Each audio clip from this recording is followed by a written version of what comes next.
Привет, друзья! Сегодня я к вам с таким достаточно практичным и, надеюсь, что полезным видео. Я хотела бы ответить на вопрос по поводу того, как я отправляю еще не высохшие до конца работы и как я их упаковываю. И еще один вопрос был по поводу того, как я, когда хожу на пленэр, каким образом я привожу обратно и вообще перемещаю все вот эти вот работы, которые написаны на пленэре, без не повреждая их, учитывая, что они еще мокрые. В общем-то, надеюсь, вам будет интересно и полезно это, и что-то вы возьмете для себя из этого опыта. Первый вопрос, на который я бы хотела ответить сначала, это по поводу упаковки. Как я отправляю еще не полностью высохшую работу. То есть данную работу уже мне подходят сроки, и мне просто необходимо ее отправить. И она еще полностью не высохла. Подсох лишь верхний слой, и она местами, как бы вот если дотронуться, то ничего не остается. Я даже боюсь ее везде трогать, потому что местами она все-таки еще липкая. То есть хорошо было бы ее еще хотя бы денек подержать, но, к сожалению, у меня такой роскоши нет. И мне нужно ее как бы срочно отправлять, потому что сроки ограничены. Собственно, как я в таком случае, как я упаковываю? Предварительно я ее подписала, прежде чем написать саму работу.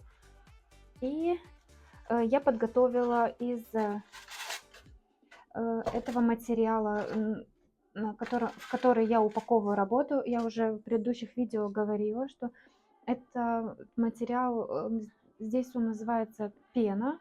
Он продается в строительных магазинах, и его используют для утепления стен. Вот. Я как-то, случайно на него напоролась, и мне пришло в голову, что это очень хороший материал для упаковки работ, потому что, во-первых, он такой достаточно мягенький, он очень легкий, что очень важно в отправке, когда идет карго, если вы отправляете авиа. Вот. И цвет, конечно же, мне не очень нравится, но кроме вот такого голубого был еще розовый, и поэтому я как бы остановилась на этом голубом. И, конечно же, мне бы хотелось, если бы он был бы какой-нибудь черный или белый, это бы выглядело, как мне кажется, более представительный, ну и красивее. Ну, как бы, что есть, то есть. В общем-то, они продаются большими листами. Я не помню, метра полтора, наверное, на 60 сантиметров, что-то вот такое. Заранее я подготовила, вырезала вот одна толстая.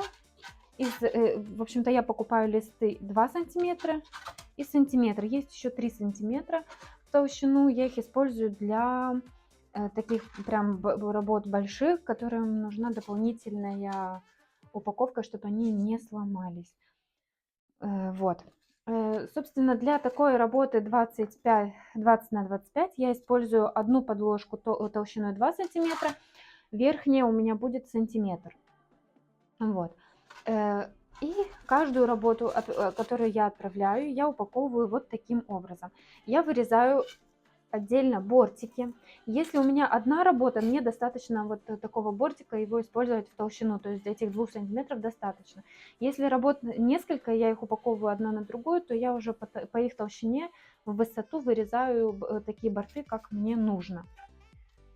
В общем-то, и уже как конструктор по размеру самой работы я их, вот эти борты, приклеиваю вот таким образом на, как оно называется правильно, клеевой пистолет или как, в общем-то, на вот такой клей.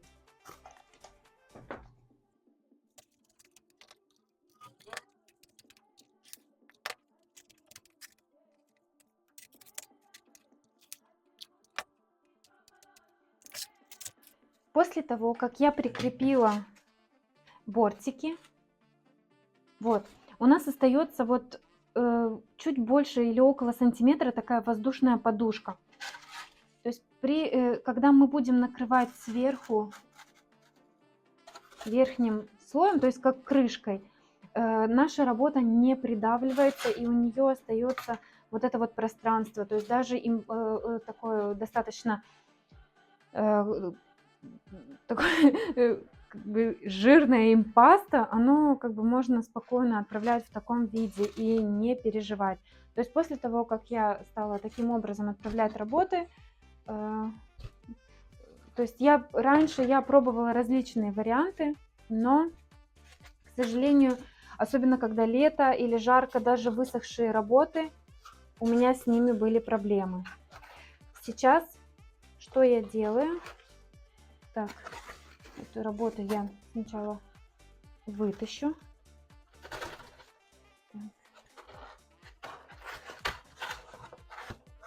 Я ее пока что вытаскиваю. Ставлю аккуратненько. Теперь что я делаю? Все вот неровности, все вот эти, излишки, я их обрезаю. Они мне не нужны для того, чтобы упаковочка была, ну, аккуратная.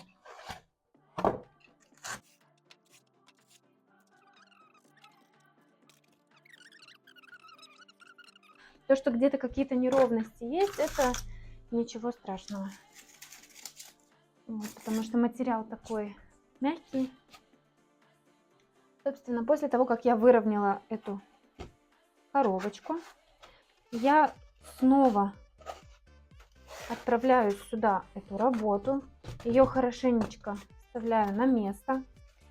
И следующий шаг, который не менее важен, я обворачиваю ее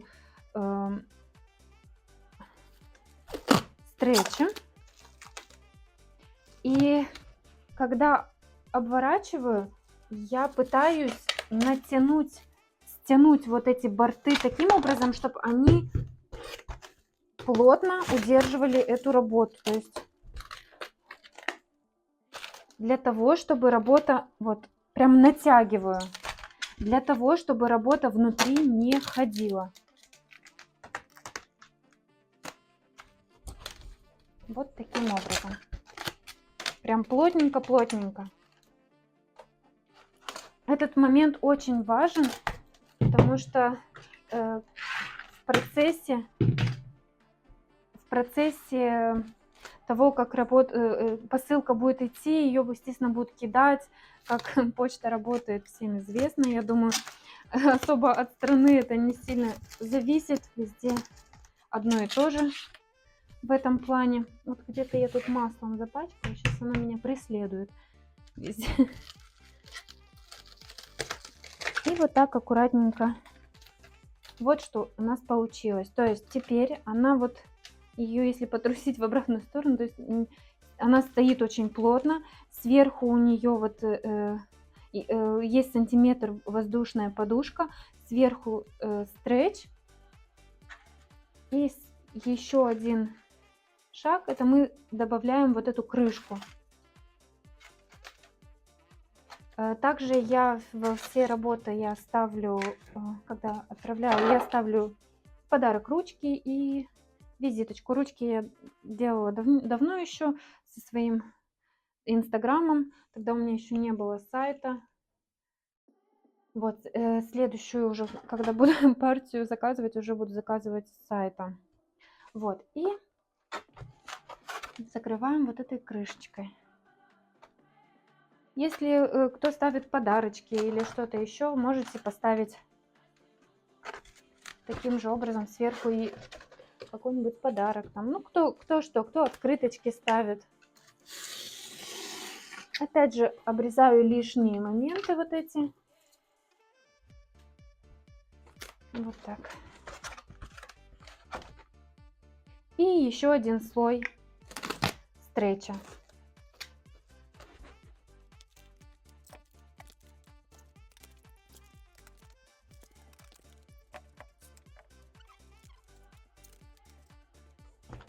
Посылка готова. Осталось прикрепить адрес. И вот эти вот места, где у нас крепление, можно пройти скотчем для того, чтобы она не открылась, потому что посылки могут и под дождь попасть.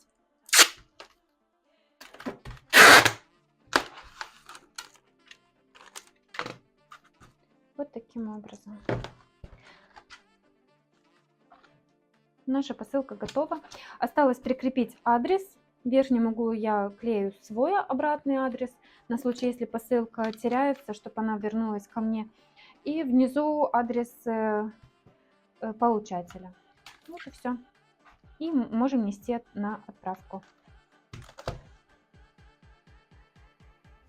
Еще один вопрос был по поводу того, когда я хожу на пленэр, если это, допустим, далеко, и нужно как-то переносить свои работы, которые уже мокрые и только написаны, и каким образом я это делаю.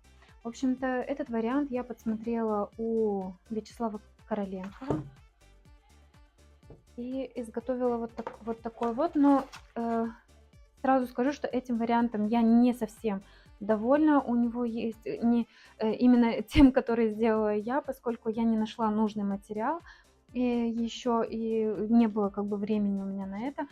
Вот, но планирую доработать. В общем-то, в чем суть этого приспособления? Здесь я использовала ДВП на этом слое, и по контуру я наклеила такие бортики, опять же, из вот этого материала, в который я делаю упаковку.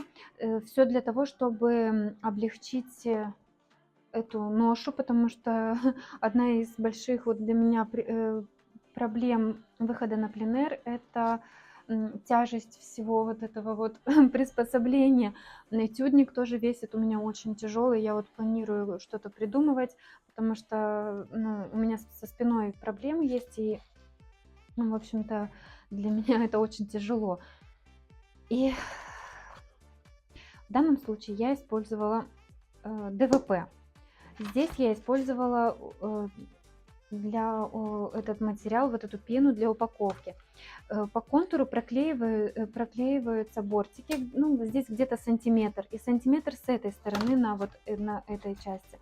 Чем плохо этот материал? Тем, что к нему плохо приклеивается скотч, потому что эта пена, она как бы такая пористая и не приклеивается. То есть нужен другой материал, который я не помню сейчас, как он называется. Я помню, что на таком материале я когда-то печатала свою дипломную работу. То есть это что-то вроде тоже какой-то пены, она достаточно легкая, и как сэндвич такая панель, и с двух сторон она проклеена, вот эта пена, она проклеенная таким вот тоненьким слоем. Не знаю, что это за материал, наверное, что-то типа пластика. Я, если найду в интернете фотографию, я прикреплю, какой материал я имею в виду. В общем-то, из него, мне кажется, получится лучше.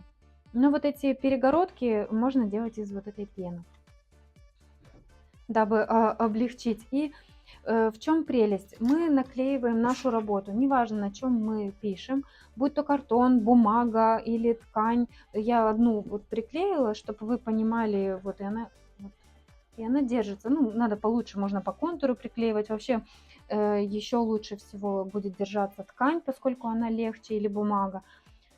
Потому что легче, картон все-таки может отвалиться. И размер в данном случае у меня 40 на 40. Наверное, 40 на 50 было бы лучше, потому что...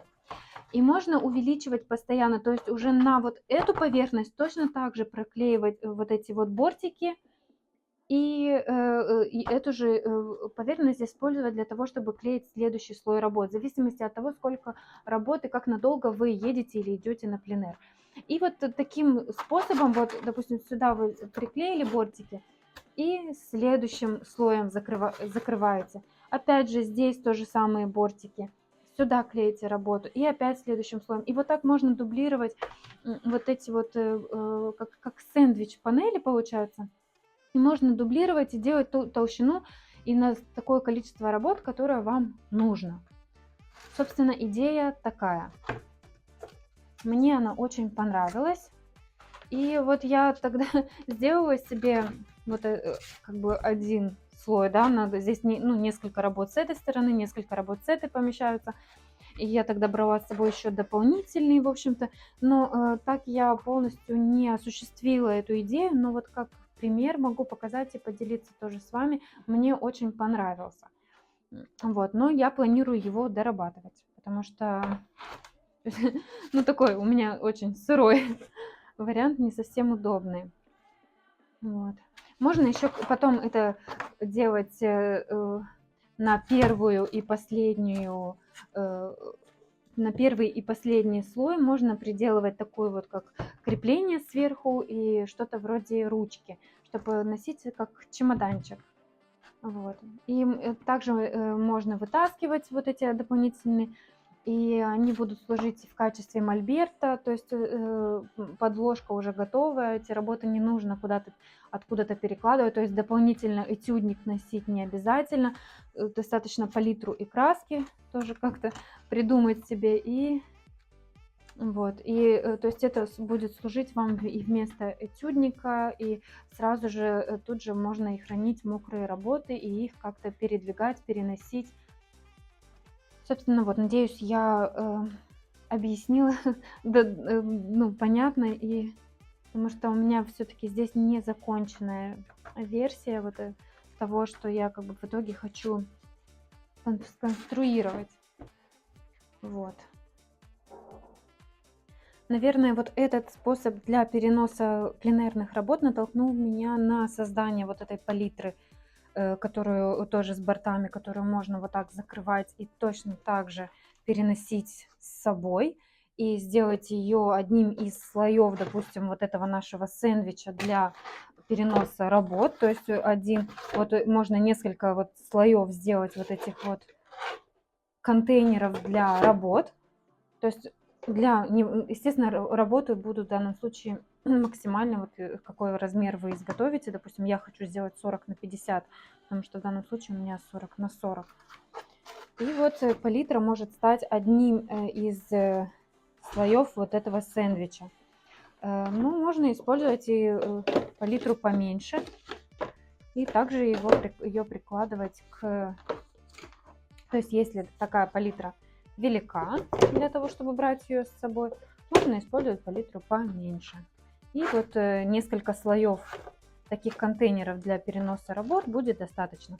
В принципе, зависит все от того, сколько работ вы планируете написать в выход, допустим, на пленэр. Если вам хватит, допустим, вот этого пространства для того, чтобы прикрепить сюда, допустим, там 4 работы с этой стороны миниатюры, да, 4 с этой, либо 4 миниатюрки с этой и одну большую с этой стороны. В общем-то, все зависит от того, от ваших потребностей, то, сколько вам необходимо. Вот. Вот такой вот способ. Ну и как раз подоспели красочки вовремя. Я уже собиралась выходить. И принесли этот карго. Сейчас самое интересное, что там внутри. Какие они будут. Это акриловые краски, которые я вот заказывала на днях. Сейчас мы посмотрим.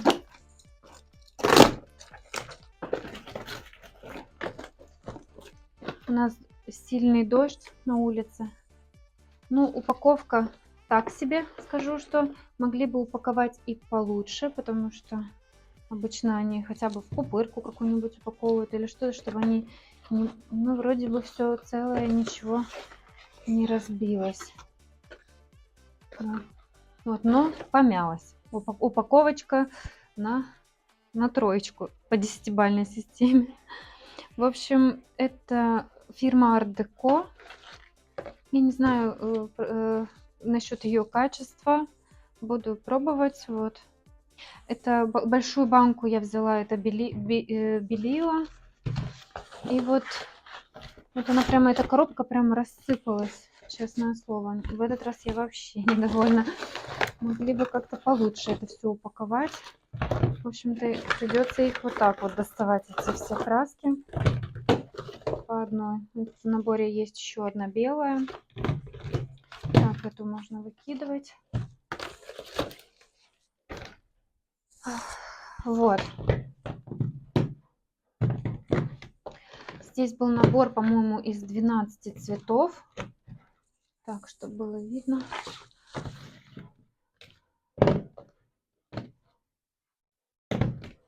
Вот. Это не акрил среднего качества. Я не знаю, я еще буду пробовать его и смотреть, как с ним работается. В общем-то, я взяла вот эти стандартные такие достаточно...